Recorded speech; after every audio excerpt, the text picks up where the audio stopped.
강릉, 춘천, 원주를 제외한 도내 15개 시군에서 사적 모임이 8명까지 가능해졌습니다. 해당 지역은 지역 경기 회복을 기대하고 있습니다. 다음 달 전면 등교를 앞두고 오늘부터 도내 전면 등교 기준이 완화돼 111개 학교가 등교 수업으로 전환됐습니다. 강원 남부 지역 최대 현안인 동서고속도로 영월 삼척 구간 건설 사업이 제2차 고속도로 건설 계획의 중점 사업으로 반영될 예정입니다. 8개월을 끌어온 강릉 신일정밀 파업 사태가 노사양 측이 중재안을 받아들이면서 마무리됐습니다. 안녕하십니까. 뉴스데스크 강원입니다. 오늘부터 춘천, 원주, 강릉을 제외한 강원도 내 15개 시군의 사적 모임이 기존 4명에서 8명으로 늘어났습니다. 방역 수준을 지키면서도 지역 경제를 활성화할 수 있는 방안이 될지 관심이 모아지고 있습니다.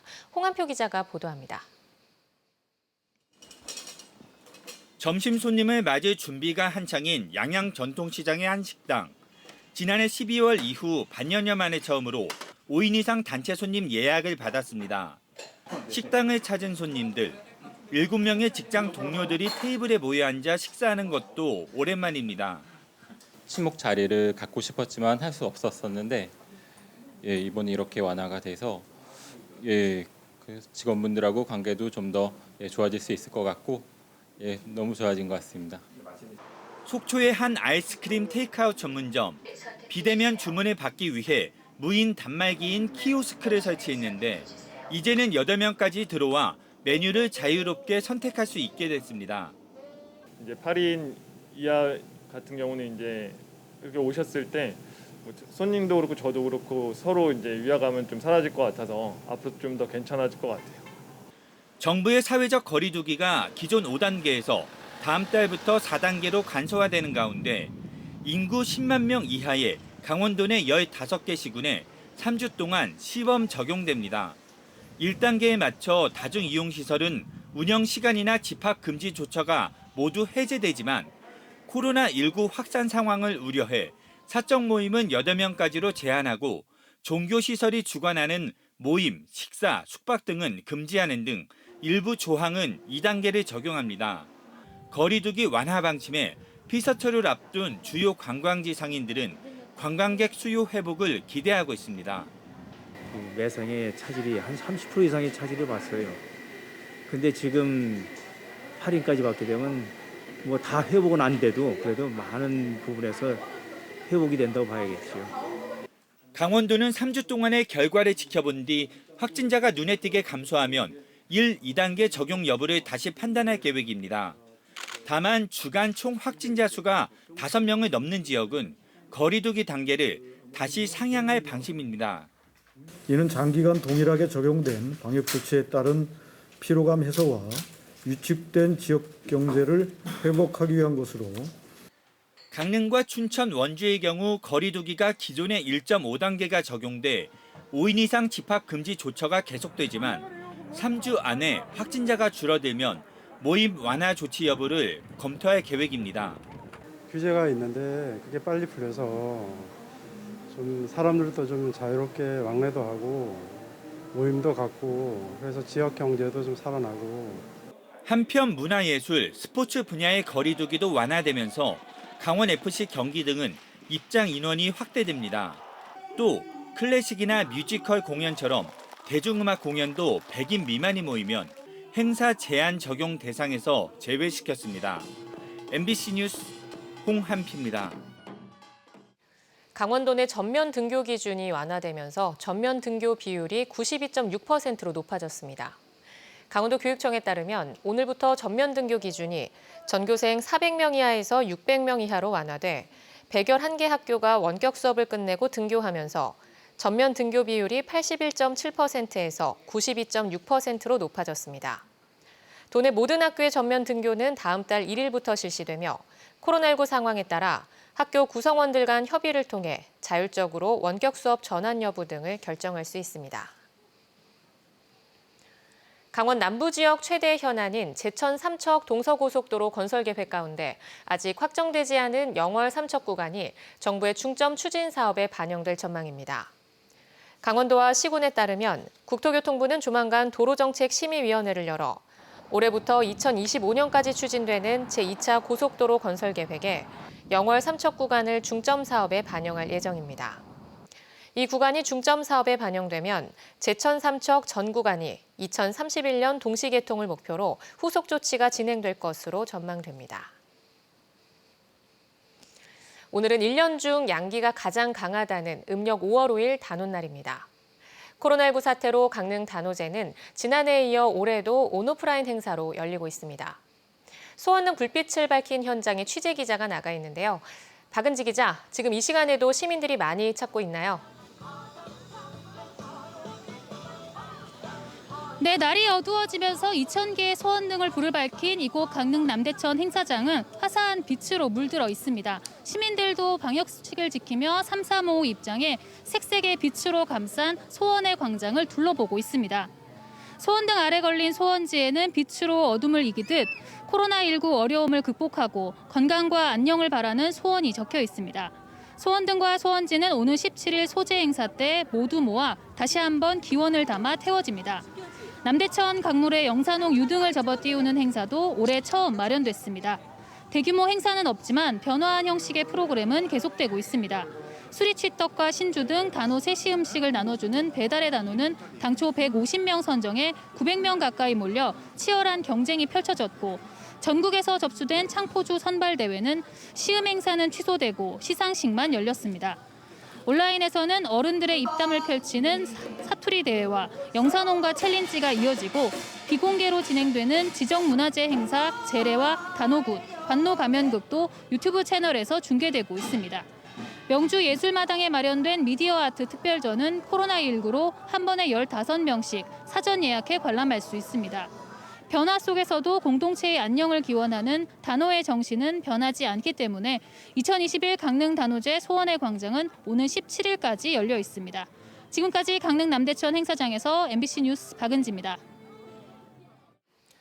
임금 협상 결렬과 노사 갈등으로 장기화됐던 강릉 신일정밀 파업 사태가 마무리됐습니다. 노동위원회가 노사 양측의 의견을 수렴해 임금 인상을 골자로 하는 중재안을 내놨습니다. 이용 기자가 보도합니다. 임금 협상의 마찰이 빚어지면서 8개월가량 끌어왔던 신일정밀 노동자들의 파업이 종료됐습니다. 지난달 신일정밀 사측이 분쟁을 해결해달라며 강원지방노동위원회에 신청한 중재 절차가 3차례 회의를 거친 끝에 결론 났기 때문입니다. 강원지방노동위원회는 지난 11일 노사 양측의 의견 수렴을 거쳐 임금 기본급 인상과 상여금 지급을 내용으로 하는 중재안을 내놨습니다. 지난해와 올해 월 임금 기본급을 각각 1년 전보다 2.9%, 1.5% 인상하고 상여금은 근로자 1명당 85만 원을 한 차례 지급하기로 했습니다. 관련법에 따라 신일정밀 노사는 중재안을 받아들여 조업을 재개하기로 했습니다. 결과에 만족하지 못하면 재심을 신청할 수 있지만 중재안 효력이 정지되지 않는다는 법 조항이 있어 우선 수용해야 합니다. 향토기업의 특성상 단오날은 쉬고 다음 날부터 업무에 정상 복귀할 예정입니다.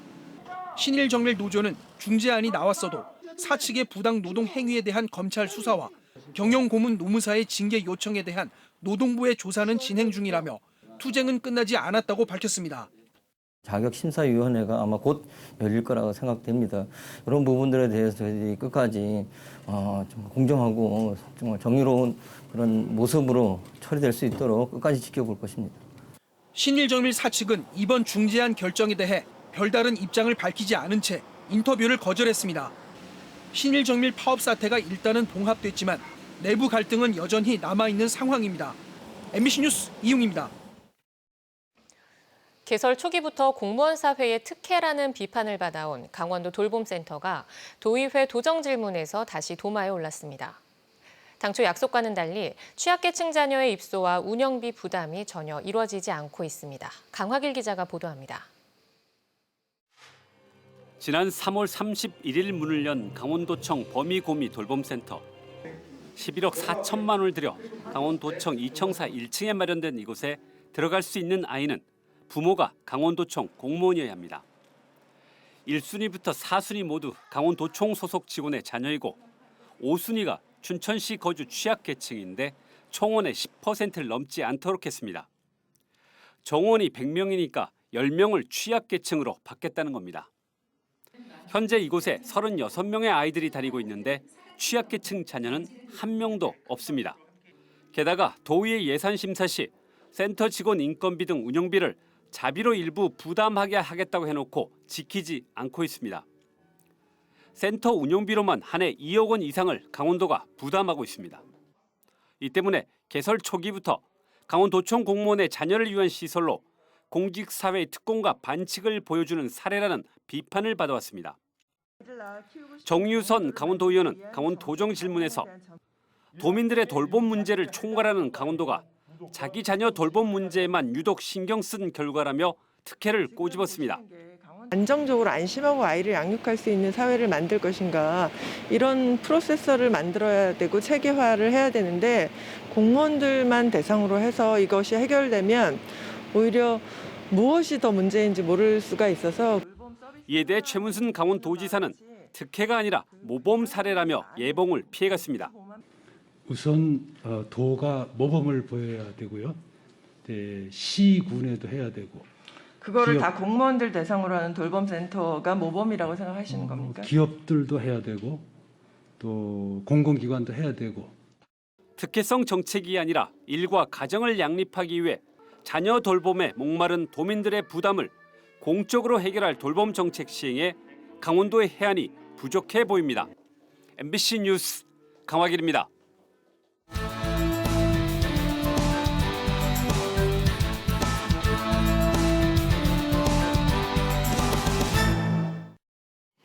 동서고속화철도 속초역사 지하화를 놓고 사전 타당성 용역이 실시될 계획인 가운데 대안 마련이 필요하다는 지적이 나왔습니다.